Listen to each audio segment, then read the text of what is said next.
হোলির দিনে রং কেনার টাকা নেই, চলো তাহলে আজকে তোমাদের সবজি আর ফল দিয়ে রং বানানো শেখাবো। আমি না এই হোলিতেই ফার্স্ট টাইম এরকম রং বানিয়েছি। তো আমি লাল কালারের জন্য ব্যবহার করেছি তরমুজটাকে ব্লেন্ড করে নিয়েছি, দেখো লাল রক্তর মতন হয়ে গেছে, তাই না? তারপরে সবুজ কালারের জন্য আমার ঘরে যে ধনে পাতা যা যা ছিল সবকিছু নিয়ে আমি ব্লেন্ড করে নিয়েছি। আর হলুদ কালারের জন্য আমি ব্যবহার করব হলুদ, মানে কাঁচা হলুদ, সেটাকে ব্লেন্ড করে নিয়েছি। তারপর সব কালার মানে তিনটে কালারই আমার তৈরির জন্য রেডি হয়ে গেছে। জুস বার করে নিয়েছি সব কটা। তারপরে আমি নিয়ে নিয়েছি ময়দা, তোমরা কর্নফ্লাওয়ারও নিতে পারো। তারপরে দিয়ে দিয়েছি ওই জুসের মধ্যে। ভালো করে এবার হাতে করে পুরো মাখতে হবে। একটু ময়দার পরিমাণটা বেশি থাকবে অন্যগুলোর থেকে, মানে জুসের থেকে ময়দার পরিমাণ বেশি থাকবে।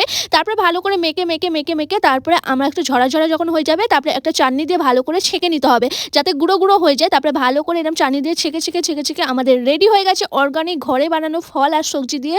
এদিকে কালার দেখো কতটা সুন্দর লাগছে। এবার মুখে যত খুশি মাখো, তোমাদের মুখে কোনো অ্যালার্জিও হবে না আর কোনো কেমিক্যালেরও ভয় নেই। আমি কিন্তু এই বছর প্রথমবার বানালাম, তোমরাও কিন্তু রং কিনে না থাকলে এরকম ঘরে বানাতে পারো এই বছর হোলিতে।